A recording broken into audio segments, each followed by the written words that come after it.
স্বাগত ডিবিসি সংবাদে আপনাদের সাথে আছে আমি রঞ্জন শুভ্র। ভারতের আগ্রাসনের প্রতিবাদে ঢাকায় দেশটির হাইকমিশনে স্মারকলিপি দিয়েছে বিএনপির ৩ সংগঠন। নয়াপল্টন থেকে শুরু হওয়া পদযাত্রাটির গন্তব্য ভারতীয় দূতাবাস অভিমুখী হলেও শেষ পর্যন্ত রামপুরা পুলিশের ব্যারিকেডে সেটি আটকে যায়। কেন্দ্রীয় কার্যালয়ের সামনে সংক্ষিপ্ত সমাবেশে দলটির সিনিয়র যুগ্ম মহাসচিব রুহুল কবির রিজভীর অভিযোগ, বিশ্বের কাছে বাংলাদেশের ভাবমূর্তি নষ্টে ষড়যন্ত্র করছে দিল্লি। কয়েকদিন আগে ভারতের আগরতলায় বাংলাদেশ সহকারী হাইকমিশনে হামলা ও জাতীয় পতাকার অবমাননা, সাম্প্রদায়িক উস্কানির প্রতিবাদে বিএনপির এই পদযাত্রা ও স্মারকলিপি কর্মসূচি। রবিবার সকাল থেকেই নয়াপল্টনে বিএনপির কেন্দ্রীয় কার্যালয়ের সামনে জড়ো হয় যুবদল, স্বেচ্ছাসেবক দল ও ছাত্রদলের হাজারো নেতাকর্মী। গন্তব্য বারিধারার ভারতীয় হাইকমিশন।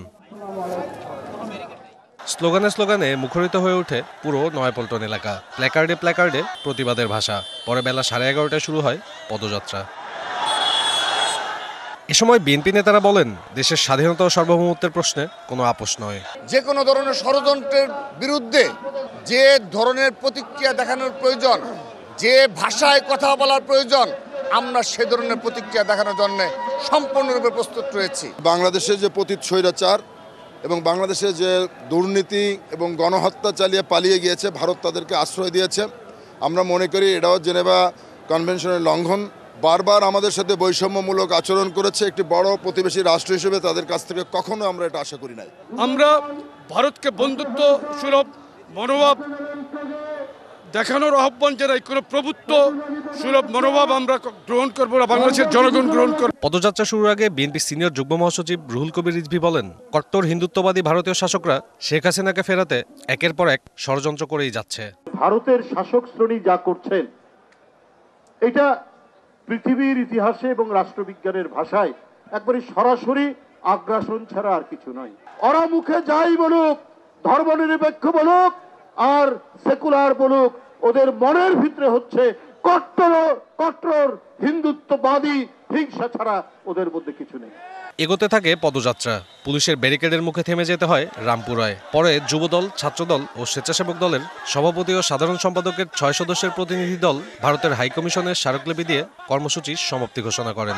বাংলাদেশের স্বাধীনতা সার্বভৌমত্ব কারো দয়ার দান নয়। স্মারকলিপিতে ভারতীয় আগ্রাসন, মিডিয়ার উস্কানির পাশাপাশি বাংলাদেশ ইস্যুতে নানা বিষয় পরিহার করে বন্ধুসুলভ প্রতিবেশী হওয়ার আহ্বান জানানো হয় ভারতকে। সাব্বির রোজ, ডিবিসি নিউজ, ঢাকা। বিএনপির কোনো নেতার লক্ষ্য যদি মানুষের আস্থা অর্জন না হয়ে উদ্দেশ্য ভিন্ন হয়, তিনি দল থেকে ছিটকে পড়বেন বলে মন্তব্য করেছেন ভারপ্রাপ্ত চেয়ারম্যান তারেক রহমান। দলের নেতাকর্মীদের উদ্দেশ্যে তিনি বলেন, বিএনপির লক্ষ্য উদ্দেশ্য হবে 31 দফা বাস্তবায়ন ও মানুষের আস্থা অর্জন। দলের ভাবমূর্তি নষ্ট হয় এমন কাজ করলে কঠোর ব্যবস্থা নেওয়ার হুঁশিয়ারিও দেন তিনি। আমাদের লক্ষ্য এবং উদ্দেশ্য হবে 31 দফাকে বাস্তবায়নের পাশাপাশি মানুষের সমর্থন নিয়ে আমরা 31 দফাকে বাস্তবায়ন করতে পারলে আমাদের একই সাথে লক্ষ্য এবং উদ্দেশ্য হবে মানুষের আস্থা অর্জন, মানুষের বিশ্বাস অর্জন, মানুষের ভালোবাসা অর্জন। এর বাইরে যদি রাজনৈতিক কর্মী হিসাবে আমরা অন্য কোনো দিকে নজর দিই, বিশ্বাস করুন, আজ না হলে কাল, কাল না হলে নিশ্চিত পরশু আপনি ছিটকে পড়ে যাবেন। এ বিষয়ে আরো জানার চেষ্টা করব। বার্তা কক্ষ থেকে সরাসরি যুক্ত হচ্ছেন সহকর্মী স্টাফ রিপোর্টার সাব্বির রোজ। সাব্বির, নিশ্চয় শুনতে পাচ্ছেন। আমরা আপনার প্রতিবেদনটা দেখলাম। আমার আপনার কাছে প্রশ্ন থাকবে যে স্মারকলিপি বিএনপি দিয়েছে, যদিও তারা পুলিশের বাধায় আসলে হাইকমিশন পর্যন্ত যেতে পারেনি, কিন্তু স্মারকলিপিটি দেয়া হয়েছে। সেটিতে আসলে কি আছে, কোন বিষয়গুলো আসলে নির্দেশ করেছে বিএনপি? রঞ্জন, আপনাকে ধন্যবাদ। বিএনপি যে স্মারকলিপিটি দিয়েছে, সেই স্মারকলিপিটিতে মূলত কয়েকটি বিষয় উল্লেখ করা হয়েছে, যেটি খুব সম্প্রতি ঘটে যাওয়া বিষয়গুলো। তার মধ্যে গেল 2 ডিসেম্বর ভারতের আগরতলায় বাংলাদেশের উপহাইকমিশনে যে হামলা হয়েছে সেটি হাইলাইট করা হয়েছে। সেখানে বিএনপির পক্ষ থেকে বলা হয়েছে যে আপনি জানেন বাংলাদেশে ইসকন নেতা চিন্ময় কৃষ্ণকে গ্রেপ্তার নিয়ে ভারত যেহেতু হিন্দুবাদী দেশ, তাদের হিন্দু উগ্রবাদী যে বিষয়গুলো রয়েছে বা জনসাধারণ রয়েছে, তারা ত্রিপুরায় হামলা চালায় এবং বিএনপির অভিযোগ সেই হামলার সময় ভারতীয় যে আইনশৃঙ্খলা বাহিনী ছিল তারা নিশ্চুপ ছিল এবং পরবর্তীতে ভারত সরকারও সেটি নিয়ে কোনো স্টেপ নেয় নাই, যার কারণে বাংলাদেশের একটা প্রতিবাদ মুখর পরিস্থিতি তৈরি হয়। এটা বিএনপির স্মারকলিপিতে উল্লেখ করা হয়েছে। তারপর আপনি আরও বিষয় স্মারকলিপিতে উল্লেখ করা হয়েছে, যেটি হচ্ছে যে সাম্প্রদায়িক উস্কানির যে বিষয়টি রয়েছে। আপনি জানেন যে গেল 5ই আগস্ট গেল সরকার আওয়ামী লীগ এর সাবেক প্রধানমন্ত্রী পালিয়ে যাওয়ার পরে বা ভারতে যাওয়ার পর থেকেই এই ধরনের ঘটনা ঘটছে। সেটি বিএনপি মনে করছে যে এই বাংলাদেশের পরিস্থিতি বা অন্তর্বর্তী সরকারকে প্রশ্নবিদ্ধ করার জন্যই এই ধরনের কর্মকাণ্ড করা হচ্ছে, এবং ভারত সেটি উদ্দেশ্য প্রণোদিতভাবে করছে যেন বিশ্বের কাছে বাংলাদেশের ভাবমূর্তি নষ্ট হয়। রোজ আমি আপনাকে থামি এই আপনার কথার সূত্র ধরে একটু বলতে চাই। আমি আপনার প্রতিবেদনে যেটি দেখেছি, রুহুল কবির রিজভী তিনি বলেছেন যে ভারত বাংলাদেশের ভাবমূর্তি নষ্ট করতে চাইছে বিশ্বে। সেই ব্যাপারে বিএনপির অবস্থানটা আসলে কি, বা তারা আসলে কি করছে এই ভাবমূর্তি রক্ষায়, বা ভারতীয় আগ্রাসনের বিরুদ্ধে তাদের আসলে কোনো পদক্ষেপ আছে কিনা, সেই ব্যাপারে কিছু জানতে পেরেছেন কিনা বিএনপি নেতাদের কাছ থেকে?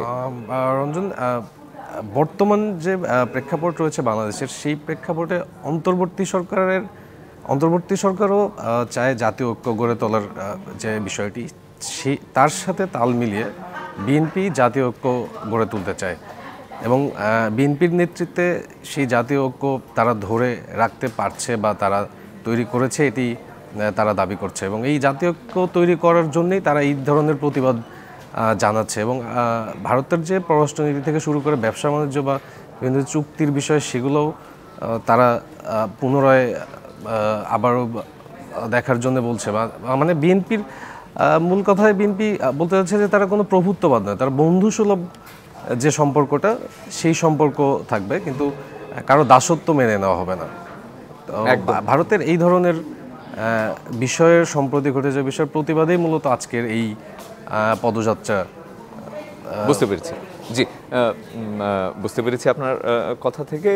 ধন্যবাদ আপনাকে রোজ আমাদের সাথে যুক্ত হওয়ার জন্য। স্বাধীনতা পেলেও রাজনৈতিক প্রভাব মুক্ত হয়নি দুর্নীতি দমন কমিশন। অর্থ পাচার সহ বিভিন্ন দুর্নীতির বিরুদ্ধে তেমন ভূমিকা রাখতে পারেনি রাষ্ট্রের দুর্নীতি দমনকারী এই সংস্থাটি। ট্রান্সপারেন্সি ইন্টারন্যাশনাল বাংলাদেশ বলছে, আইনিভাবে স্বাধীন হলেও বিভিন্ন সরকার রাজনৈতিকভাবে দুদককে ব্যবহার করেছে। দুদকের কর্মকর্তারা মনে করেন, রাজনৈতিক ও আমলাতন্ত্রের হস্তক্ষেপ না হলে দুর্নীতি দমনে বড় ভূমিকা রাখতে পারবে সংস্থাটি। 9 ডিসেম্বর আন্তর্জাতিক দুর্নীতি বিরোধী দিবস উপলক্ষে আদিত্য আরাফাতের প্রতিবেদন।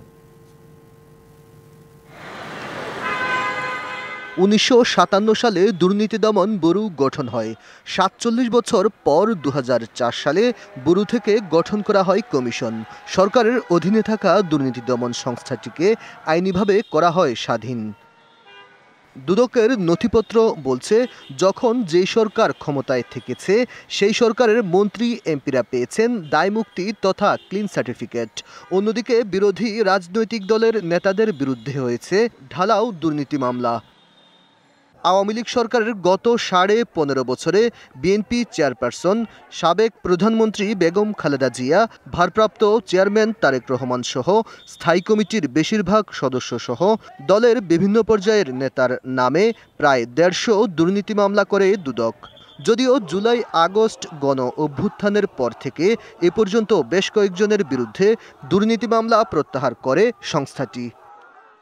অন্যদিকে ক্ষমতাচ্যুত আওয়ামী লীগ সরকার পতনের পর দলটির শতাধিক সাবেক মন্ত্রী এমপির বিরুদ্ধে অনুসন্ধান শুরু করে দুদক, যাদের বিরুদ্ধে ধাপে ধাপে মামলার প্রস্তুতি রয়েছে প্রতিষ্ঠানটির।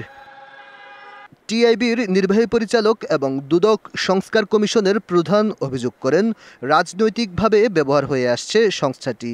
আমরা মনে করি যে দুদকের কিন্তু এই যে কর্তৃত্ববাদ বিকাশের একটা অন্যতম ভূমিকা ছিল সুরক্ষাকারী হিসাবে, দুর্নীতি সুরক্ষাকারী হিসাবে। সেই জায়গা থেকে সরে আসার জন্য দুদকের নেতৃত্ব বিশেষ করে এবং জনবলের মধ্যে বিশেষ করে পেশাদারিত্বের পাশাপাশি দলীয় রাজনীতির প্রভাব মুক্ত হতেই হবে। এটি নিয়ন্ত্রণ নিশ্চিত করতে না পারলে কাজ হবে না। ক্যামেরার বাইরে দুদকের বিভিন্ন পর্যায়ের কর্মকর্তাদের সঙ্গে কথা হয়। তারা রাজনৈতিক হস্তক্ষেপ বন্ধের দাবি তুলেছেন। তবে অনুকূল পরিবেশ পেলে দুর্নীতি দমনে মানুষের প্রত্যাশা পূরণ সম্ভব বলে মনে করেন সংস্থার মহাপরিচালক। এটা সত্য যে আমরা প্রত্যাশা পূরণ করতে পারিনি, কিন্তু আমাদের চেষ্টার কোনো কমতি ছিল না। আমরা অনুকূল পরিবেশ পেলে জনগণের প্রত্যাশা অনুযায়ী সব কাজ যথাসময়ে করতে পারবো বলে আমরা বিশ্বাস করি। দুর্নীতি দমনে রাজনৈতিক সদিচ্ছার কথাও বলেন তিনি। রাজনৈতিক সদিচ্ছা এবং সঠিক নেতৃত্ব পেলে দুর্নীতি দমন কমিশন জনগণের প্রত্যাশা অনুযায়ী ভালো কাজ করতে পারবে। Aditya Rafat, DBC news, Dhaka. এ বিষয়ে আরও জানার চেষ্টা করব। আমাদের সাথে বার্তা কক্ষ থেকে যুক্ত হচ্ছেন বিশেষ প্রতিনিধি আদিত্য আরাফাত। আদিত্য, আপনার প্রতিবেদন দেখলাম, যেটি বলা হচ্ছে যে স্বাধীনতা পেলেও এতদিনেও আসলে রাজনৈতিক প্রভাবমুক্ত হতে পারেনি এবং রাজনৈতিক সরকারগুলো আসলে তাকে নানাভাবে ব্যবহার করেছে, সেটিও বলা হচ্ছে। সামনের দিনে এই বিষয়টি, দুর্নীতি দমনের বিষয়টি বা দুদককে আসলে স্বাধীনভাবে কাজ করতে দেওয়ার যে বিষয়টি, সেটি আসলে নিশ্চিত কিভাবে করা যায় সেই ব্যাপারে আসলে কর্মকর্তারা কিছু ভাবছেন কিনা, কোনো সুপারিশ রয়েছে কিনা, আপনার কাছে একটু জানতে চাই। শুরুতে আপনাকে জানাতে চাই যে জুলাই আগস্টে ছাত্র জনতার যে গণ অভ্যুত্থান হয়েছিল, এরপরে পরবর্তীতে নির্বাচন কমিশন সহ এবং দুদক সহ আরও বেশ কিছু সাংবিধানিক প্রতিষ্ঠান সংস্কারের দাবি উঠেছে। দুদক তার মধ্যে অন্যতম। এরই মধ্যে দুদক সংস্কার কমিশন কাজ শুরু করেছে। আপনি যে প্রশ্নগুলো করেছেন, যাতে সামনের দিনগুলোতে দুর্নীতি দমন কমিশন যাতে রাজনৈতিক প্রভাবমুক্ত এবং আমলাতন্ত্র থেকে মুক্ত হয়ে যাতে আরও স্বাধীনভাবে কাজ করতে পারে, সেজন্য সংস্কার কমিশন তাদের প্রতিবেদন লিখছেন। এবং যেটি আমরা এর আগের একটি প্রতিবেদনে জানিয়েছিলাম যে চলতি মাসের ডিসেম্বরের মধ্যে আমাদের সঙ্গে দুদক সংস্কার কমিশনের ডক্টর ইফতিখারুজ্জামানেরও কথা হয়েছিল। তিনি বলেছেন যে এই চলতি মাসের মধ্যেই তারা সংস্কার কমিশন তাদের প্রতিবেদন ডক্টর মোহাম্মদ ইউনুস সরকারের কাছে তারা প্রতিবেদন দেবেন। যে বিষয়টি আগামীকাল আপনি জানেন যে 9 ডিসেম্বর আন্তর্জাতিক দুর্নীতি বিরোধী দিবস উপলক্ষে যে প্রতিবেদনটি করেছে, এবং সে বিষয়ে আপনি যে প্রশ্ন করেছেন, রাজনৈতিক প্রভাবমুক্তভাবে আসলে দুর্নীতি দমন কমিশনের কর্মকর্তা যারা আছেন তারাও চান যে রাজনৈতিক হস্তক্ষেপ মুক্তভাবে তারা যেন কাজ করতে পারেন। কিন্তু আপনি দেখতে পেয়েছেন যে 2004 সালে দুর্নীতি দমন কমিশন গঠন হওয়ার পরেও বাংলাদেশের রাজনীতিতে নানা পট পরিবর্তন হয়েছে এবং নানা রাজনৈতিক পট পরিবর্তনের সঙ্গে দুদকেরও বেশ কিছু পরিবর্তন হয়েছে। অথচ দুদকের কথা ছিল তারা আইন অনুযায়ী কাজ করবে, আইনি ম্যান্ডেট অনুযায়ী তারা কাজ করবে। কিন্তু আমরা দেখতে পেয়েছি 2004 সালের পর থেকে এ পর্যন্ত যখন আমরা দেখতে পেয়েছি যখন রাজনৈতিক পট পরিবর্তন হয়, তখন আগের সরকারের যারা মন্ত্রী এমপি ছিলেন তারা দায়মুক্তি কিংবা ক্লিন সার্টিফিকেট পেয়ে থাকেন, এবং কি এর আগে যারা ক্ষমতায় ছিলেন সেসব মন্ত্রী এবং এমপিদের বিরুদ্ধে দুদক অনুসন্ধান তদন্ত বা মামলার ব্যবস্থা নিয়ে থাকে। এটি দুদকের একটি ধারা আমরা দেখতে পেয়েছি যে দুদক এই কার্যক্রমটি আমরা কমিশন গঠন এবং দুর্নীতি দমন ব্যুরোর আমল থেকেও আমরা দেখতে পেয়েছি।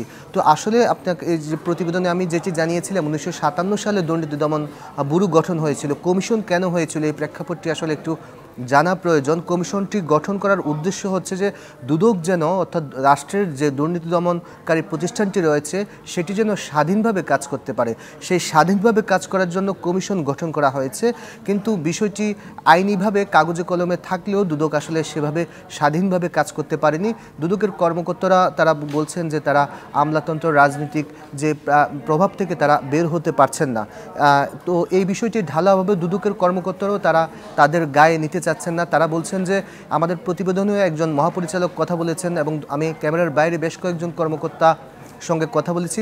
তারা বলছেন যে রাজনৈতিক হস্তক্ষেপ ছাড়া তারা আসলে কাজ করতে চান, এবং দুদক সংস্কার কমিশন নামে যে সংস্কার কমিশন গঠন হয়েছে ডক্টর ইফতিখারুজ্জামানের নেতৃত্বে, সেই সংস্কার কমিশন যাতে এমন একটি প্রতিবেদন দেয় এবং সেটি যেন সরকার বাস্তবায়ন করে, যাতে দুর্নীতি দমন কমিশনের কর্মকর্তা যারা আছে তারা স্বাধীনভাবে কাজ করতে পারেন এবং তারা যাতে দলীয় কিংবা রাজনৈতিক প্রভাবমুক্তভাবে কাজ করতে পারেন। আদিত্য, একদম সংক্ষেপে জানতে চাই, দুদককে শক্তিশালী করার নতুন কোনো পরিকল্পনা আছে কিনা বা কোনো সুপারিশ আছে কিনা? এটি আপনাকে জানাতে চাই, দুর্নীতি দমন ব্যুরো থেকে যখন কমিশন গঠন করা হয়েছিল এর আইন কানুনও হয়েছিল। আইন কানুনে এখন বিদ্যমান যে আইনি কাঠামো রয়েছে সে আইনি কাঠামোতে দুদক যথেষ্ট শক্তিশালী। এখন এরপরও দুদক যেহেতু যেসব কারণে কাজ করতে পারছে না, সেজন্য সংস্কার কমিশনও যে প্রস্তাবনা সামনে দিবে এবং যে বিষয়টি আমরা সংস্কার কমিশনে সংশ্লিষ্ট যারা আছে তাদের সঙ্গে আমরা কথা বলেছি, এবং সংস্কার কমিশনের কাছে দুদক সহ বিভিন্ন স্টেক হোল্ডার যারা আছে তারা বেশ কিছু সুপারিশ করেছেন। সেই সুপারিশে তারা দুদককে আরও বেশি এখন বিদ্যমান যে আইনি কাঠামো আছে সেই আইনি কাঠামোর পাশাপাশি আরও একটু বেশি যাতে শক্তিশালী করা যায়। এই কারণে এই বিষয়টি এখানে আমি একটি বিষয় জানাতে চাই, যেমন মানি লন্ডারিং অর্থ পাচারের বিষয়টি আমরা অনেকে মনে করে থাকি যে এটি কেবলমাত্র দুর্নীতি দমন কমিশন এই অর্থ পাচারের বিষয় তদন্ত করবে, কিন্তু দুর্নীতি দমন কমিশনের পাশাপাশি 7টি সংস্থা প্রতিষ্ঠান সিআইডি এনবিআর সহ বাংলাদেশ ব্যাংক সহ 7টি প্রতিষ্ঠান তদন্ত করে থাকে এবং দুদক আগে শুধুমাত্র অর্থ পাচারের তদন্তের ক্ষমতা ছিল শুধুমাত্র দুর্নীতি দমন কমিশনের। এখন সেই ক্ষমতাটি শুধুমাত্র দুদকের নেই, এটি আরও বিভিন্ন প্রতিষ্ঠান করে থাকে। তো এইসব জায়গা থেকেও দুদকের কর্মকর্তা যারা আছেন তারা বলছেন যে তারা যাতে যে মানি লন্ডারিং এককভাবে তাদেরকে দেশের যে কোনো দুর্নীতি বা অর্থ পাচারের ক্ষেত্রে তাদেরকে দায়ী করা হচ্ছে, কিন্তু আইনিভাবে এখানে অর্থ পাচারের একক তদন্তকারী প্রতিষ্ঠান কেবল দুদক নয়, একটি সমন্বয়েরও নিশ্চয়ই প্রয়োজন রয়েছে এই প্রতিষ্ঠানগুলোর মধ্যে। অসংখ্য ধন্যবাদ আদিত্য আমাদের সাথে যুক্ত হওয়ার জন্য। ডিবিসি সংবাদে নিচ্ছে একটা বিরতি, ফিরছি শিগগিরই, সঙ্গে থাকুন। আবারও স্বাগত ডিবিসি সংবাদে। কূটনৈতিক সম্পর্কের দৃশ্যমান অবনতি এবং রাজনৈতিক উত্তেজনার মধ্যেই সোমবার ঢাকায় বৈঠকে বসতে যাচ্ছেন বাংলাদেশ ও ভারতের পররাষ্ট্র সচিব। নিয়মিত অমীমাংসিত ইস্যু নয়, এবারের ফরেন অফিস কনসালটেশনে গুরুত্ব পেতে পারে রাজনৈতিক নানা ইস্যু। বিশ্লেষকরা বলছেন কূটনৈতিকভাবে সমস্যা সমাধানের আর কোনো বিকল্প নেই। দুদেশের সচিবদের নেতৃত্বে নিয়মিত বৈঠকের ধারাবাহিকতায় এবার ফরেন অফিস কনসালটেশন হবে ঢাকায়। বাংলাদেশের পররাষ্ট্র সচিব মোহাম্মদ জসিমউদ্দিন এবং ভারতের পররাষ্ট্র সচিব বিক্রম মিস্ত্রি নিজ নিজ প্রতিনিধি দলের নেতৃত্ব দেবেন। বৈঠকটি এমন এক সময় হতে যাচ্ছে যখন বাংলাদেশে সনাতন ধর্মীয় এক নেতার গ্রেফতারে প্রতিক্রিয়া দেখিয়েছে ভারত, সাথে বাংলাদেশে সংখ্যালঘু সম্প্রদায়ের ওপর নিপীড়নের অভিযোগও তুলেছে দিল্লি। আবার আগরতলায় বাংলাদেশ মিশনে হামলার ঘটনা নিয়ে দুই দেশের সম্পর্কে টানাপোড়েনও চলছে। বিশ্লেষকরা বলছেন এবারের বৈঠকে গুরুত্ব পেতে পারে রাজনীতি। এজেন্ডায় থাকতে পারে সাবেক প্রধানমন্ত্রী শেখ হাসিনা কি স্ট্যাটাসে ভারতে আছেন তা জানতে চাওয়া, থাকতে পারে দুদেশের মানুষের মধ্যে অবিশ্বাসের সম্পর্ক কি করে দূর করা যায় তা নিয়ে আলোচনা। এফসিও যেটা টাইম ছিল সেই টাইমলি হচ্ছে, মোটামুটি একটা এজেন্ডাতে নিশ্চয়ই আগে থেকেই তৈরি ছিল, সেই এজেন্ডায় আলাপ হবে। তার মধ্যে একটা হতে পারে যে শেখ হাসিনার দিল্লিতে উনি কোন অবস্থানে আছেন, উনি কি অ্যাসাইলাম সিকার যদি হয়ে থাকেন তাহলে উনি কি অ্যাসাইলামের যেসব শর্তাবলী সাধারণত আন্তর্জাতিকভাবে গৃহীত সেইগুলো কি উনি ফলো করছেন। দুই পররাষ্ট্র সচিবের ভিতরে যে একটা মিটিং হওয়ার কথা ঢাকাতেই, এটা আমাদের রুটিন রেগুলার বছর হয়ে আসছে। আমরা ওটার জন্য তাকিয়ে আছি, যারা ভারত এখানে আসে এসে যেন তাদের কি কনসার্ন আছে সেটা আমাদের জানায়, আমরা আমাদের কনসার্নটা ওদেরকে আমরা জানাবো। এদিকে রবিবার জাতীয় প্রেস ক্লাবে এক অনুষ্ঠানে পররাষ্ট্র উপদেষ্টা বলেছেন বাংলাদেশ ভারতের মধ্যে সুসম্পর্ক দুই দেশের জন্যই জরুরি। ঠিক আছে, ভারতের অর্থনীতি অনেক বড়, কিন্তু এই যে এখন গত 2-3 মাস যাবত যে ব্যবসায় মন্দা যাচ্ছে দ্বিপাক্ষিক, সেটা কি শুধু বাংলাদেশকে এফেক্ট করছে? শুধু বাংলাদেশকে এফেক্ট করছে না, এত বড় অর্থনীতির দেশ ভারত, তাকেও কিন্তু এফেক্ট করছে। এই অচলাবস্থা আমরা কাটিয়ে উঠতে পারবো। অচলাবস্থা কাটিয়ে ওঠার জন্য সবচেয়ে গুরুত্বপূর্ণ হচ্ছে আপনার পারস্পরিক যেই যোগাযোগ স্থাপন। শেখ হাসিনা সরকারের পতনের পর ডক্টর মোহাম্মদ ইউনূসের নেতৃত্বাধীন অন্তর্বর্তী সরকার ক্ষমতায় আসার পর দুদেশের মধ্যে এটি প্রথম উচ্চ পর্যায়ের বৈঠক। ইশরাত জাহান উর্মি, ডিবিসি নিউজ, ঢাকা। চট্টগ্রামের সনাতনী জাগরণ মঞ্চের মুখপাত্র চিন্ময় কৃষ্ণ দাস সহ 164 জনের নাম উল্লেখ করে ও অজ্ঞাত আরও 5 থেকে 600 জনকে আসামি করে মামলার আবেদন করেছেন হেফাজত ইসলামের এক কর্মী। মেট্রোপলিটন ম্যাজিস্ট্রেট 1-এর বিচারক আবু বকর সিদ্দিকের আদালতে হত্যাচেষ্টা মামলা দায়ের করেন এনামুল হক নামের ওই হেফাজত কর্মী। আদালত মামলা আমলে নিয়ে পুলিশকে তদন্তের নির্দেশ দিয়েছে। মামলার বিবৃতিতে বলা হয়েছে, গেল 26শে নভেম্বর ব্যক্তিগত কাজে আদালতে আসেন তিনি। সেখানে সংঘর্ষ শুরু হলে ইসকন সমর্থকেরা তাকে কোনো কারণ ছাড়াই কুপিয়ে ও পিটিয়ে আহত করে। মামলা আমলে নিয়ে পরে আদেশ দেবে বলে জানিয়েছেন আদালত। ভোজ্য তেলের বাজারে আমদানিকারকদের পাশাপাশি ক্ষুদ্র ব্যবসায়ীরাও কারসাজিতে জড়িত বলে জানিয়েছেন ভোক্তা অধিকার সংরক্ষণ অধিদপ্তরের মহাপরিচালক মোহাম্মদ আলিম আক্তার খান। চট্টগ্রামের পাহাড়তলী বাজারে ভোজ্য তেলের ও চিনিসহ নিত্যপণ্যের বাজার তদারকির সময় তিনি আরও বলেন, রমজানকে ঘিরে বাজার মনিটরিং করা হচ্ছে।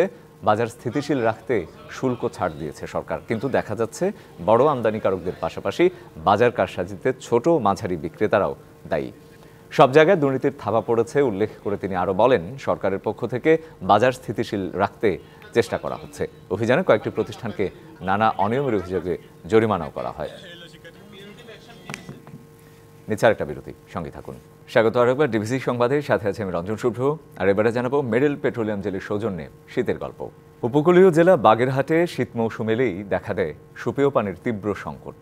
ভোগান্তি নিরসনে এবার এগিয়ে এসেছে কাতার চ্যারিটি নামের একটি সংস্থা। জেলার বিভিন্ন এলাকায় গভীর নলকূপ স্থাপন করছে সংস্থাটি। এতে উচ্ছ্বসিত জেলার জনগণ। আরও নলকূপ স্থাপনে এনজিওগুলোকে এগিয়ে আসার আহ্বান জেলা প্রশাসকের। উপকূলীয় জেলা বাগেরহাটে লবণাক্ততার কারণে সুপেয় পানির হাহাকার দীর্ঘদিনের। সুপেয় ও বিশুদ্ধ পানির অভাবে অনেক সময় পুকুরসহ বিভিন্ন জলাশয়ে পানি খেতে বাধ্য হতো জেলাবাসী। অপরিষ্কার পানি পানে ভুগতে হতো পানিবাহিত নানা রোগে। আমাদের এই গ্রাম হচ্ছে বাগেরহাটের উপকূলীয় অঞ্চল।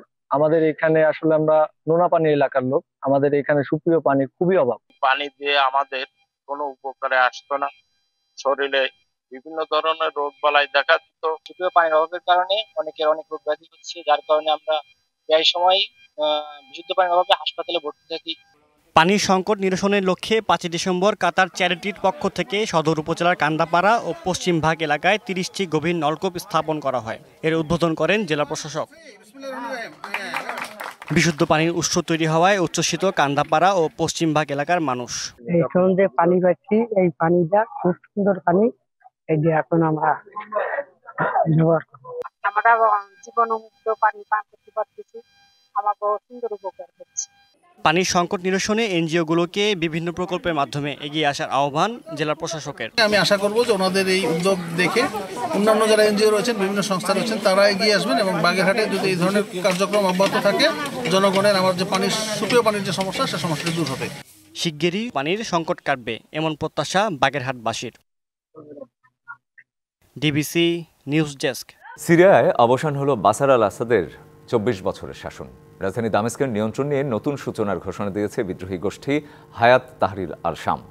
জানিয়েছে দেশটি চলবে সাবেক প্রধানমন্ত্রী মোহাম্মদ গাজী আল জালালির তত্ত্বাবধানে। এদিকে বিমানে করে অজানা গন্তব্যে পালিয়েছেন প্রেসিডেন্ট বাশার। শহর জুড়ে উল্লাসের পাশাপাশি ভেঙে ফেলা হয়েছে আসাদের পিতা হাফিজ আল আসাদের ভাস্কর্যও।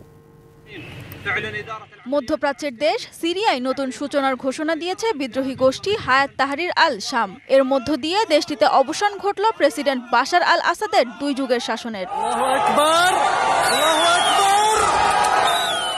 বিদ্রোহীদের হামলার মুখে রাজধানী ছেড়ে পালিয়েছেন সাবেক প্রেসিডেন্ট বাশার আল আসাদ।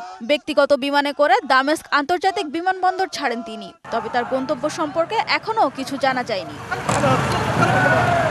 এদিকে বিমানবন্দরটি ফেলে ইরাকে পাড়ি জমিয়েছে সিরীয় সেনা এবং নিরাপত্তা বাহিনী। পদত্যাগ করেছেন আসাদ সরকারের মন্ত্রিপরিষদের সদস্যরাও। এছাড়া সিরিয়ার হোমস ও দামেস্ক শহর থেকে সরে গেছে আসাদ সরকারের মিত্র ও ইরান সমর্থিত সশস্ত্র গোষ্ঠী হেজবুল্লাহ। আনুষ্ঠানিকভাবে ক্ষমতা হস্তান্তর না হওয়া পর্যন্ত দেশটির সাবেক প্রধানমন্ত্রী মোহাম্মদ গাজী আল জালালির তত্ত্বাবধানেই চলবে বলে জানিয়েছে বিদ্রোহী সংগঠনের প্রধান আবু মোহাম্মদ আল জোলানি। আসাদ সরকারের পতনের মধ্য দিয়ে সিরিয়ার অন্ধকার যুগ কেটে গেছে বলে মন্তব্য করেছেন দেশটির বিরোধী দলীয় নেতা হাদি আল বাহরা। অত্যাচারী সরকারের পতনে খুশি হলেও সশস্ত্র বিদ্রোহী সংগঠন হায়াত তাহরির আল শামের হাতে সিরিয়ার ভবিষ্যৎ নিয়ে শঙ্কা প্রকাশ করছে অনেকেই। সানজিদা ইসলাম তন্নি, ডিবিসি নিউজ ডেস্ক। আরও জানাতে বার্তাকক্ষ থেকে যুক্ত হচ্ছেন ইন্টারন্যাশনাল ডেস্কের সিনিয়র নিউজরুম এডিটর মৌসুমী শান্তা। শান্তা, হুট করেই বাশার আল আসাদের আমরা দেখলাম যে খুব অল্প দিনেই যেন বাশার আল আসাদের পতন হলো। আমরা এর আগেও দেখেছি বছরের পর বছর ধরে যুদ্ধ চলেছে, কিন্তু রাশিয়া এবং ইরানের হস্তক্ষেপে তিনি বেঁচে গেছেন বারবারই। হুট করে এতদিন পরে, আবার কয়েক বছর পরেই কেন বাশার আল আসাদের পতন হলো, এবং মধ্যপ্রাচ্যের যে সামনের দিনগুলো বা মধ্যপ্রাচ্যের রাজনীতিতে তার এই পতন, বাশারের পতন কোনো প্রভাব ফেলবে কিনা? শুভ্র, আপনাকে ধন্যবাদ। প্রথমেই আমি বলতে চাই যে আপনি যেটা বলছিলেন যে 24 বছরের বাশার আল আসাদের শাসনামলের পতন ঘটেছে। উনি 2000 সাল থেকেই ক্ষমতায় ছিলেন। এর আগে 1971 সালে তার বাবা হাফিজ আল আসাদ ক্ষমতায় ছিলেন এবং তার পরপরই 2000 সালে বাশার আল আসাদ ক্ষমতা গ্রহণ করেন। এরপর থেকেই তাদের বাবা ছেলের সম্মিলিত যে শাসনামল সেটি ছিল 53 বছরের, অর্থাৎ 5 দশকেরও বেশি সময় ধরে। 2011 সাল থেকেই আসলে সিরিয়ায় গৃহযুদ্ধ চলে আসছে এবং সেটি ছিল রক্তক্ষয়ী। এরপরে মানবিক সংকট দেখা দিয়েছে, সিরিয়ার বেসামরিক নাগরিক অভুক্ত থেকেছে এবং বছরের পর বছর তারা এখন পর্যন্ত তাদের আসলে কোনো উন্নতি হয়নি। তো আপনি যেটি বলছিলেন যে হঠাৎ করেই কেন আবার আসলে তা দেশটিতে গৃহযুদ্ধ বা এই ধরনের বিদ্রোহীরা কেন এই ধরনের এত শক্তিশালী হলো, বাশার আসলে একদম পতন ঘটিয়ে দিল আসলে যেটি আপনি বলছিলেন, আসলে মূলত বেশ কয়েকটি কারণে বাশার আল আসাদের পতন ঘটেছে। মূলত উত্তর সিরিয়ায় একটি মানে অনিশ্চিত ভবিষ্যতের দিকে সিরিয়া এগিয়ে যাচ্ছে, যেটি সমাধান আসাদ সরকার করেননি। আরেকটি হচ্ছে বিদ্রোহী গোষ্ঠীগুলো যারা রয়েছে, আসলে বিদ্রোহী যেই গোষ্ঠীটি আসলে বাশার আল আসাদের পতনের পেছনে মূল কারিগর ছিল, সেটি হচ্ছে যে হায়াত তাহরির আল শাম। তো এই গোষ্ঠীটি আসলে বেশ কয়েকটি বিদ্রোহী গোষ্ঠী এবং অন্যান্য অঞ্চলেরও বিদ্রোহী গোষ্ঠীর সমন্বয়ে গঠিত একটি গোষ্ঠী, যারা আল কায়দার সাথে আল নুসরা ফ্রন্ট নামে যুক্ত ছিল এবং এর প্রকাশ্যে এনার নেতৃত্ব দিয়েছেন আসলে আল জোলানি নামে একজন, যিনি আল কায়দার নেতা ছিলেন। পরে তিনি আল কায়দা থেকে আলাদা হয়ে এই তার হায়াত তাহরির আল শাম নামে একটি নতুন বিদ্রোহী গোষ্ঠী গড়ে তোলেন। মূলত তারা আসলে তাদের সমন্বয়ে গঠিত গোষ্ঠীগুলো এই আসাদ বিরোধী অভিযানে তারা নেমেছে এবং যেটি আপনি বলছিলেন যে এত দ্রুত কিভাবে সম্ভব, মূলত 27 নভেম্বর এই বিদ্রোহী গোষ্ঠী HTS তারা আলেপ্পো শহর দখলের অভিযানে নামে। এরপর মাত্র 12 দিনেই আসলে বাশার সরকারের পতন ঘটে এবং রোববার সকালে বাশার আল আসাদ উনি পালিয়ে যান অজানা গন্তব্যে একটি ব্যক্তিগত উড়োজাহাজের মাধ্যমে, যতটুকু জানতে পেরেছি। এবং সকাল থেকেই আসলে আমি সিরিয়া পরিস্থিতি পর্যবেক্ষণ করছিলাম। এ পর্যন্ত যতটুকু জানা গেছে যে বাশার আল আসাদ তার কোথায় আছেন এখন পর্যন্ত জানা যায়নি, তবে তার পরিবার, তার স্ত্রী আসমা আসাদ এবং তার 3 সন্তান নভেম্বরে দেশ ছেড়ে রাশিয়ায় পাড়ি জমিয়েছেন, এতটুকু জানা গেছে। এবং শেষ পর্যন্ত আসলে এখন পর্যন্ত বাশার আল আসাদের অবস্থান জানা যায়নি। আরেকটি যেটি বলা হচ্ছে যে এখন মানে যেটি প্রশ্ন উঠতে পারে আসলে যে এখন সিরিয়ার মানে দেশটির ভাগ্য কি হবে, কার তত্ত্বাবধানে দেশটি আসলে চলবে। তো এখানে একটি অন্য ধরনের একটি বিষয় উঠে এসেছে। বিদ্রোহীরা, যিনি আল জোলানি বলেছেন যে তারা কোনো ধরনের প্রতিশোধ নেবেন না। তারা গণতান্ত্রিক দেশে যেইভাবে ক্ষমতা হস্তান্তর হয় বা ক্ষমতা হস্তান্তর হওয়ার আগ পর্যন্ত প্রধানমন্ত্রীর তত্ত্বাবধানে সবকিছু থাকবে এবং এই সাবেক প্রধানমন্ত্রী বলা আল জালালি তার তত্ত্বাবধানেই থাকবেন। এবং আসলে মন্ত্রী পরিষদ তো পদত্যাগ করেই ফেলেছেন বাশার আল সরকারের পতনের পর। জি শান্তা, অসংখ্য ধন্যবাদ আপনাকে আমার সাথে যুক্ত হওয়ার জন্য। এই ছিল এখনকার মতো। ডিবিসি নিউজের সংবাদগুলো পড়তে ভিজিট করুন dbcnews.tv। আরও ভিজিট করুন ডিবিসি নিউজের ফেসবুক পেজ এবং ইউটিউব চ্যানেল। সঙ্গে থাকুন।